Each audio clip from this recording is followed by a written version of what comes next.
Hello friends, मैं हूं मानस। Learn film online के एक और वीडियो में आपका स्वागत है।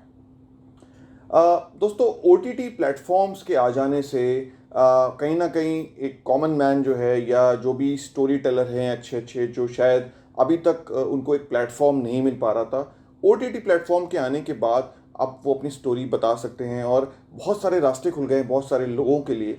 और कहीं ना कहीं हम लोगों के लिए, अगर कोई मूवी बफ है जो फिल्म्स को देखना पसंद करता है, तो हर रोज़ उसको कोई ना कोई नया वेब सीरीज़, नया शॉर्ट फिल्म, नया फीचर फिल्म, नया टीवी शो देखने को मिलता है। चाहे वो हमारे देश का हो, चाहे वो इंटरनेशनल हो, चाहे वर्ल्ड सिनेमा से जुड़ा हो। तो कहीं ना कहीं जो एक्सपोजर है ऑडियंस का, वो बहुत अच्छे लेवल पे निकल गया है। लेकिन जहाँ एक तरफ हमारी नॉलेज काफ़ी बढ़ी है और कई ऐसे लोगों के लिए रास्ते भी खुल गए हैं, कहीं ना कहीं मैंने ये पाया है कि जो एक आम आदमी है, उनमें से कुछ लोग ऐसे हैं जो शायद एक बीमारी से भी ग्रसित हो गए हैं। जी हाँ, वेब सीरीज ज़्यादा देखने की वजह से कई लोगों को एक बीमारी हो गई है। मैंने इस बीमारी का नाम रखा है वेब सीरिया। आइए जानते हैं इस वीडियो की दूसरी ओर, क्या है ये बीमारी वेब सीरिया और कैसे इससे बचा जा सकता है।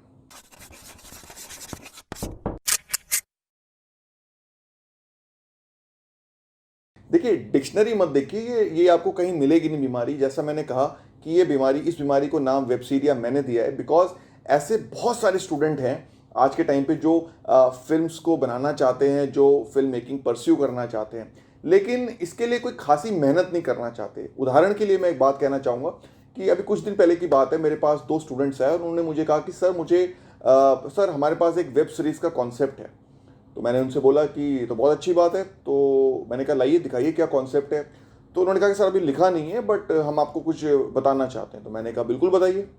और उन्होंने एक एक करके मुझे करीबन 2-4 मिनट लिए, उन्होंने कुछ बताना शुरू किया। शुरू में तो मुझे बड़ा अच्छा लग रहा था जो वो बोल रहे थे, बट कुछ देर के बाद मैं ऑफ ट्रैक चला गया, मुझे समझ में नहीं आया कि ये क्या बोल रहे हैं। तो मैंने उनसे बोला कि बच्चों एक काम करो, मुझे ये कॉन्सेप्ट जो आपने बोला है पेपर पर लिख के दिखाइए। आप जो आपका सिनॉप्सिस है या जो आपका आइडिया है, जो भी है, उसको एक पेपर पर लिख के दिखाइए। तो आई थिंक वो ज़्यादा बेटर रहेगा कम्युनिकेट करने को।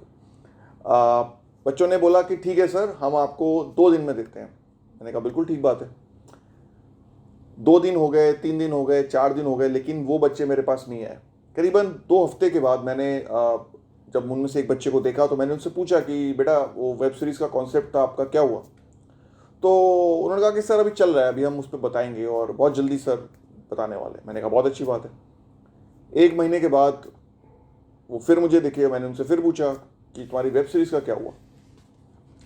तो उनमें से एक बच्चा बोला कि सर वो कुछ जमा नहीं, और वो थोड़ा बहुत हमने सोचा, फिर हम सब दूसरे कॉन्सेप्ट पे काम करने लग जाए। मैंने कहा बहुत अच्छी बात है कि दूसरा कॉन्सेप्ट क्या है सर, अभी हम उसके बारे में भी बात करेंगे। ले दे के कई महीने बीत गए, साल भर से ऊपर हो गया, और थोड़े दिनों के बाद मैंने देखा कि वो बच्चे मायूस हो गए और वो कुछ और काम करने लग गए।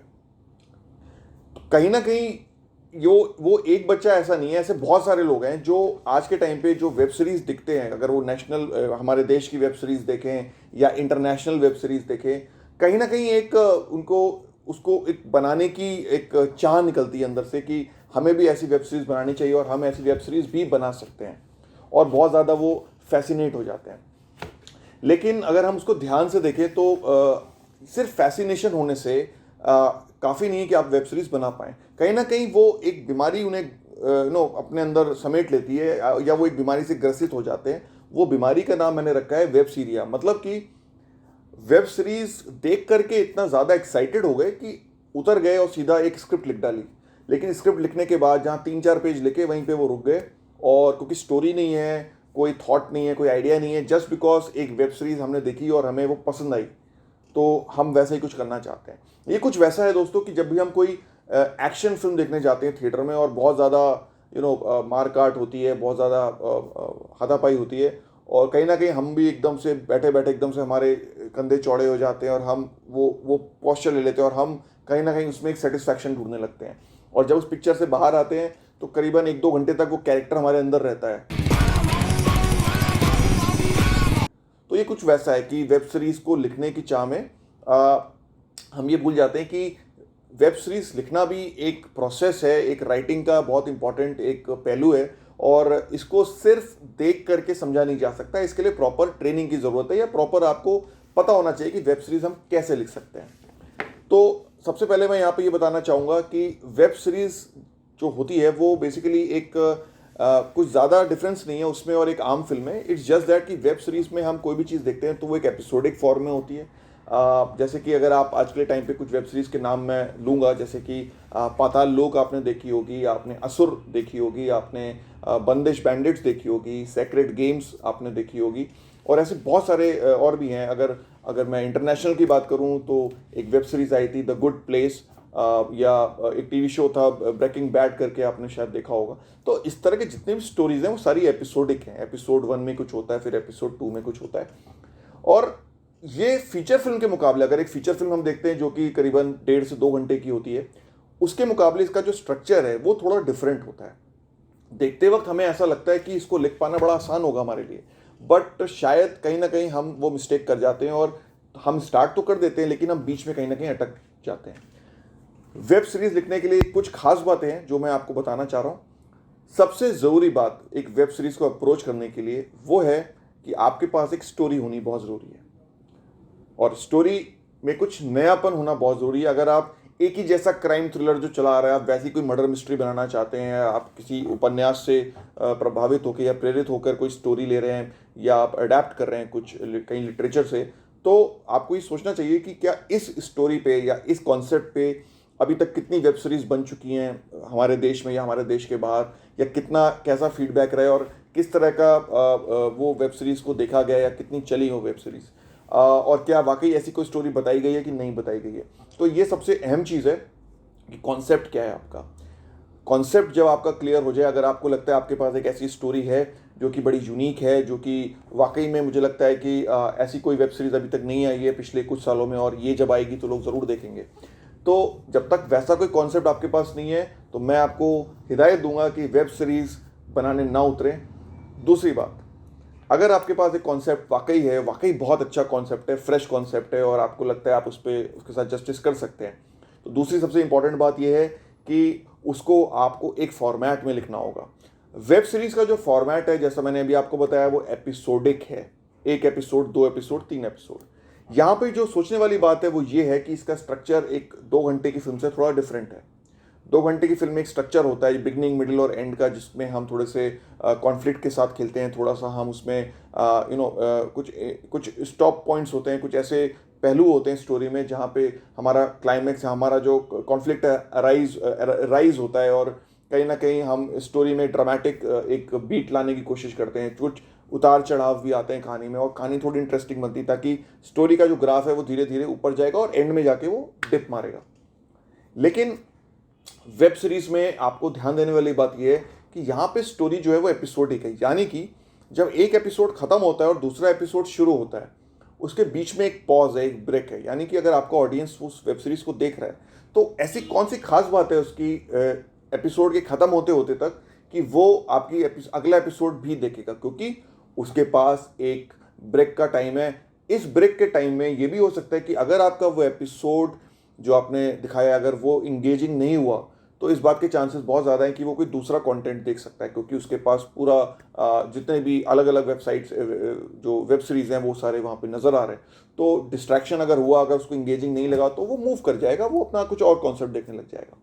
तो यानी कि क्या कि जो आपका एक एक एपिसोड है वो बहुत इंपॉर्टेंट है। वेब सीरीज़ में सबसे ज़रूरी चीज़ जो लोग करते हैं वो है कि एक हुक होना बहुत ज़रूरी है। हुक का मतलब है कि हर एपिसोड के एंड में कोई ऐसा घुमाव आता है, कोई ऐसा उतार चढ़ाव आता है, कोई ऐसा एक पॉइंट आता है जहाँ पे कुछ सस्पेंस बिल्ड होता है, जिसका जवाब शायद आपको, या कोई ऐसी प्रॉब्लम क्रिएट हो जाती है जिसका जवाब या जिसका सॉल्यूशन आपको अगले एपिसोड में मिलेगा। तो वो प्रॉब्लम कितनी इंगेजिंग है, वो प्रॉब्लम कितना आपको प्रेरित कर रही है कि आप अगले एपिसोड की तरफ बढ़ जाएं, इस बात का बहुत इंपॉर्टेंट रोल है। तो यानी कि जो राइटिंग है वो हर एपिसोड में आपकी काफ़ी अच्छी होनी चाहिए, और हर एक एपिसोड को आपको 3 पार्ट में डिवाइड करना बहुत ज़रूरी है, यानी कि बिगनिंग, मिडिल और एंड। हर एक एपिसोड को आपको एक फीचर फिल्म के तौर पर ट्रीट करना बहुत ज़रूरी है। जो हम एक 2 घंटे की फिल्म को, पूरी फिल्म को ट्रीट करते हैं, ऐसा वेब सीरीज़ के हर एक एपिसोड को ट्रीट करना बहुत ज़रूरी है। यानी कि उस एपिसोड का बिगनिंग क्या होगा, मिडिल क्या होगा और एंड क्या होगा। साथ ही साथ कौन कौन से इंगेजिंग कैरेक्टर्स होंगे आपकी वेब सीरीज में, ये सबसे ज़रूरी चीज़ है। क्योंकि आज के टाइम पे आप अगर कुछ कैरेक्टर्स को बना रहे हैं, डिफाइन कर रहे हैं या उनको क्रिएट करते हैं, तो कितने वो कैरेक्टर रियलिस्टिक हैं, पहली बात, कितना ऑडियंस उन कैरेक्टर से इत्तेफाक रखती है, कितना उन कैरेक्टर से आइडेंटिफाई करती है, कितने ऐसे कैरेक्टर्स में वो अपने आप को देखती है, और वो कैरेक्टर्स की जर्नी क्या है, उन कैरेक्टर्स के कॉन्फ्लिक्ट्स क्या हैं, इस बारे में भी बहुत जानकारी देना ज़रूरी है आपको, ताकि ऐसा ना लगे क्योंकि वेब सीरीज़ है 8 9 10 एपिसोड की है, ऐसा नहीं होना चाहिए कि वो दो ही कैरेक्टर्स को पोर्ट्रे कर रही है और बाकी सारी जो सब प्लॉट्स हैं या जो माइनर कैरेक्टर्स हैं उनके बारे में आपने कुछ बताया ही नहीं हुआ है, तो कहीं ना कहीं जो जुड़ाव है कहानी के साथ वो टूट जाएगा ऑडियंस का, और एक ही या दो कैरेक्टर्स को ऑडियंस लगातार नहीं देख सकती 8 10 या 15 एपिसोड तक। तो यहाँ पे ये बहुत ज़रूरी है कि आप जो स्टोरी बता रहे हो, पहली बात वो स्टोरी कितनी इंगेजिंग है, साथ ही साथ जो कैरेक्टर्स हैं वो कितने रियलिस्टिक हैं, और आपको हर एक एपिसोड में एक हुक को ज़रूर इंट्रोड्यूस करना है, ताकि मेरे पास एक वजह होनी चाहिए कि मैं अगला एपिसोड इसका क्यों देखूं। और ये सिर्फ सस्पेंस थ्रिलर वेब सीरीज़ की बात मैं नहीं कर रहा हूँ, या क्राइम थ्रिलर वेब सीरीज़ की बात नहीं कर रहा, मैं अगर एक नॉर्मल ड्रामा की भी बात करूँ या रोमांटिक वेब सीरीज़ की बात भी करूँ, तो उसमें भी कुछ आपको इस तरह के हुक डालने चाहिए या कुछ ऐसे कॉन्फ्लिक्ट्स डालने चाहिए जिसकी वजह से वो स्टोरी देखी जाए। तीसरा सबसे महत्वपूर्ण चीज़ वो ये है कि हर एक वेब सीरीज़ में जो सबसे ज़्यादा ज़रूरी चीज़ है वो है कि जितने भी कैरेक्टर्स हैं आपकी वेब सीरीज़ में, जितने भी मेजर कैरेक्टर्स हैं 7 8 9 या 10 जितने भी हैं, उनकी बैक स्टोरी कितनी अच्छी डेवलप की है आपने। अगर आप 2 3 वेब सीरीज़ देखें, अगर आप बंदिश बैंडिट्स देखें, तो आप पाएंगे कि उसमें जितने भी कैरेक्टर्स हैं, चाहे वो राधे का कैरेक्टर हो, चाहे वो पंडित जी का जो नसीरुद्दीन शाह ने प्ले किया है, चाहे वो राधे की मदर का कैरेक्टर हो, राधे के फादर का कैरेक्टर हो, या जो जो फीमेल प्रोटैगनिस्ट हैं उनका कैरेक्टर हो, या उनकी फैमिली, उसके फादर के साथ उसका कैसा रिलेशन है, उसकी मदर के साथ कैसा रिलेशन है, तो हर एक कैरेक्टर का बैक स्टोरी बहुत अच्छा डेवलप किया गया है, और वो हमें कहीं ना कहीं बोर होने नहीं देती है। और अगर हमारा मान लीजिए मेन लीड में जो 2 लोग हैं, अगर वो हमारे किसी सीन में नज़र नहीं आ रहे हैं, लेकिन वो बैक स्टोरी में जिस बारे में हमें बताया गया है वो पहलू भी कहीं ना कहीं कुछ सिखाता है, और वो कहीं ना कहीं आके जितने भी बैक स्टोरीज हैं, जितने भी सब प्लॉट्स हैं, वो मेन नरेटिव में आके, मेन कहानी में उसका कोई रोल होना चाहिए, एंड में उनका कोई जुड़ाव होना चाहिए। अगर वो सिर्फ ऊपर ऊपर पैरेलल चलती रहेंगी और उनका कोई मेन कहानी से कनेक्शन नहीं है, देन अगेन वो एक डिस्ट्रैक्शन है, ऑडियंस आपकी वेब सीरीज बिल्कुल भी नहीं देखेगी। तो जैसे बंदिश बैंडिट्स आप देखेंगे कि जितने भी माइनर कैरेक्टर्स हैं, जितने भी सेकेंडरी कैरेक्टर्स हैं, हर एक कैरेक्टर की बैक स्टोरी बनाई गई है, चाहे वो राधे की मदर की बैक स्टोरी हो, चाहे वो उसके ग्रैंडफादर की बैक स्टोरी हो, या इवन जो दिग्विजय का रोल अतुल कुलकर्णी ने किया उसकी भी एक बैक स्टोरी है, जिसको लेकर के वो 5वें या 6ठे एपिसोड में आते हैं। तो क्योंकि उससे क्या होता है कि आपकी कहानी को एक स्ट्रेंथ मिलती है, एक बैकबोन उसकी स्ट्रांग होती है आपकी कहानी की, और सारी चीज़ें जैसे छोटी छोटी नदियाँ आगे जाकर के समुद्र में मिल जाती हैं, उसी तरह से छोटे छोटे सब प्लॉट्स आगे जाकर के मेन नैरेटिव में बहुत अच्छे से मिल जाते हैं, और कहानी कहीं पे भी डिस्ट्रैक्ट नहीं करती, और जो हमारा ऑब्जेक्टिव था starting of the web series वो अचीव होता हुआ हमें नज़र आता है। इसके साथ ही एक और वेब सीरीज़ आई थी पाताल लोक, अगर आपने देखी हो, तो पाताल लोक में भी अगर आप देखेंगे तो हथौड़ा त्यागी का, तोप सिंह का, या हाथीराम का, जितने भी लोग हैं उन सब की बैक स्टोरी बताई गई है। जब हाथीराम और अंसारी अलग अलग उस पर निकलते हैं, मिशन पे निकलते हैं कि उन लोगों की बैक स्टोरी समझने के लिए, तो हम देखते हैं कि तोप सिंह की बैक स्टोरी भी है, इवन जो हथौड़ा त्यागी है उसकी भी बैक स्टोरी है, संजीव जो है जो चैनल का मालिक है संजीव, उसकी भी एक बैक स्टोरी चलती है, उसकी वाइफ के बारे में भी हम देखते हैं। तो हर एक पहलू के बारे में टच होता है वेब सीरीज़ में, और जब आप इन पे अच्छे से बारीकी से काम करते हैं तो मिला जुला करके जो कंबाइंड एक स्टोरी निकलती है वो सब आपस में अच्छी कनेक्ट करती है, और वो सब मिलते जुलते एक फाइनल ऑब्जेक्टिव की तरफ मूव करती है। सेम हमने देखा था फैमिली मैन में भी, और सेम हमने देखा था सेक्रेड गेम्स में भी। तो कहने की बात यहाँ पे दोस्तों ये है कि जो भी आप वेब सीरीज़ लिखें उसमें ये कुछ चीज़ें हैं जिनका आपको ख्याल रखना है, और वेबसीरिया से बचें। वेबसीरिया का मतलब एक ऐसी बीमारी कि अगर आपने कोई वेब सीरीज़ देख लिया, आप इतने ज़्यादा उससे इन्फ्लुएंस हो गए कि आपको लग रहा है कि मैं भी लिख सकता हूँ, और होता क्या है कि बिना रिसर्च के, बिना किसी पेपर वर्क के, बिना प्री राइटिंग के, बिना कैरेक्टर्स के बारे में ज़्यादा डिटेल लिखते हुए आप एक कोई चीज़ स्टार्ट कर देते हो और फिर वो बीच में दम तोड़ देती है। तो उम्मीद करता हूँ कि आप एटलीस्ट वेब सीरीज जैसी ये जो बीमारी है इससे बचेंगे, और अगर आप वेब सीरीज़ बनाना चाह रहे हैं, जो कि आप बना भी सकते हैं, तो इसमें कोई भी बुराई नहीं है। और आई थिंक अगर आप वाकई इसके लिए मेहनत कर रहे हैं, आपके पास एक अच्छी स्टोरी है और आप इन सब चीज़ों को दिमाग में रखते हुए वेब सीरीज़ को टारगेट कर रहे हैं, तो आई थिंक आपको बिल्कुल करना चाहिए। और जितनी इंगेजिंग आप बना सकते हो और आपको लगता है कि अगर आपकी स्टोरी एपिसोडिक फॉर्म में बताई जाए तो ज़्यादा बेटर रहेगी, तो आई थिंक वेब सीरीज़ एक बहुत अच्छा मीडियम है और आगे इसका फ्यूचर और भी अच्छा है। अब यहाँ पे एक और चीज़ सबसे ज़्यादा ज़रूरी है कि वेब सीरीज़ की ड्यूरेशन कितनी होनी चाहिए। ये एक बहुत ही बड़ी बात है, यहाँ पे थोड़ा विचार करने की ज़रूरत है। जैसे एक वेब सीरीज़ एक हमने देखी थी लिटिल थिंग्स के नाम से। अगर आप उस वेब सीरीज़ को देखेंगे तो उसमें जो एपिसोड्स थे वो तकरीबन 14-15 मिनट का एक एपिसोड था, ठीक है। क्योंकि उनको पता था कि हमारा इससे अगर लंबा गया एपिसोड तो कहीं ना कहीं बोरिंग ना हो जाए, कहीं ना कहीं, क्योंकि कैरेक्टर्स 2 या 3 कैरेक्टर्स के बारे में हम ज़्यादा बात कर रहे हैं, तो ऐसा नहीं होना चाहिए कि ऑडियंस का डिस्ट्रैक्शन लेवल थोड़ा बढ़ जाए। तो इस वजह से उन्होंने जो एपिसोड्स हैं उनके ड्यूरेशन थोड़ा कम रखी है। लेकिन अगर ऐसे भी हैं, जैसे अगर आप पाताल लोक की बात करें तो पाताल लोक में एक एपिसोड तकरीबन 40 से 45 मिनट का है, 50 मिनट का भी है, ताकि क्योंकि उसकी स्टोरी में कैरेक्टर्स ज़्यादा हैं, उसकी स्टोरी का जो ग्राफ है, जो दायरा है, वो काफ़ी बड़ा है, इसलिए उसको कवर करने के लिए रखा गया और आई थिंक वो एंड में सफल भी हो जाते हैं। बंदिश बैंडिट्स जो है वो कहीं ना कहीं बीच में फॉल करती है, उसमें तकरीबन 30 से 35 मिनट का एक एपिसोड है। तो ये भी आपको सोचने वाली बात है कि जो आपकी स्टोरी है या जितने भी आपने जो भी चीज़ें आप दिखाना चाहते हैं, इसके लिए सबसे बेस्ट आपके लिए क्या रहेगा। आप 15 से 20 मिनट का एक एपिसोड भी रख सकते हैं, आप 30 से 40 मिनट का भी एक एपिसोड रख सकते हैं, लेकिन ये देखने वाली बात है कि आपका जो भी स्टोरी है वो कहीं पे भी बोरिंग नहीं होनी चाहिए। उस पर जो कनेक्ट है, जो भी उस पर पकड़ है, वो बराबर मेंटेन रहनी चाहिए। यानी कि अगर आपने एक एपिसोड बना दिया 1 घंटे का, दूसरा एपिसोड आपने बना दिया 20 मिनट का, वो कहीं ना कहीं सही नहीं रहेगा। तो एक जैसा टाइमिंग रखिए और वो टाइमिंग ज़बरदस्ती का नहीं होना चाहिए।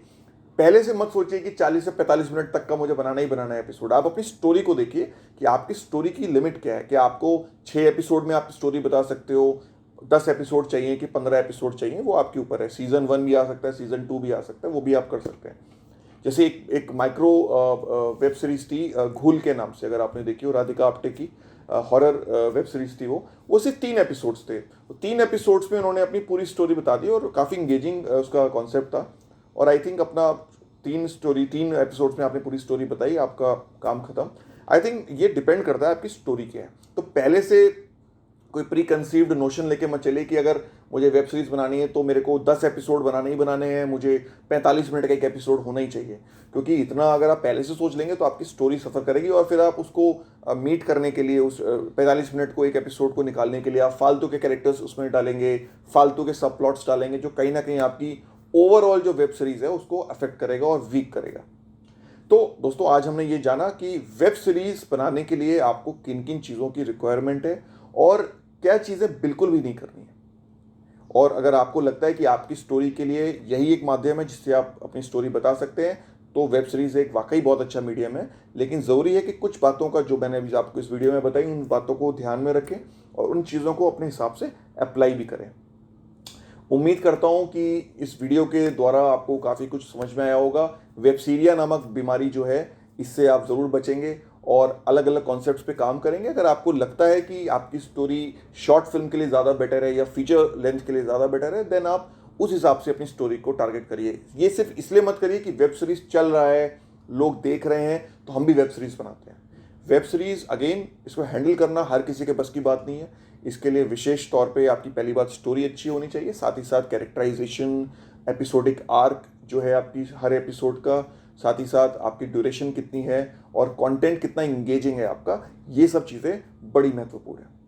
तो उम्मीद करता हूँ ये वीडियो आपको पसंद आया होगा। अगर ऐसे ही और भी वीडियो आप देखना चाहते हैं तो हमारे चैनल को सब्सक्राइब करिए, ताकि हम ऐसे ही इंफॉर्मेटिव वीडियोस आप तक पहुंचा पाएँ। कोई भी कमेंट हो, कोई भी सुझाव हो, हमें ज़रूर दें और कोई भी सवाल आप हमसे पूछ सकते हैं। हमें बड़ी खुशी मिलती है हम आपके सवालों के जवाब दें। तो इसी चैनल पे आप हमें किसी भी वीडियो के कमेंट सेक्शन में आप कोई सवाल भी हमसे कर सकते हैं, ताकि आपके मन में कोई भी डाउट नहीं रहना चाहिए और आप जितना भी हमारा कंटेंट है, जो कि मोस्ट एक्सक्लूसिव फिल्म कंटेंट है, वो आप अच्छे से एब्जॉर्ब कर पाएँ, अच्छे से ग्रहण कर पाएँ, ताकि आपकी फिल्म मेकिंग जो है वो धीरे धीरे दिन पर दिन बेटर होती जाए। तो दोस्तों, मिलेंगे ऐसे ही एक और वीडियो के साथ बहुत ही जल्द। Till then, bye.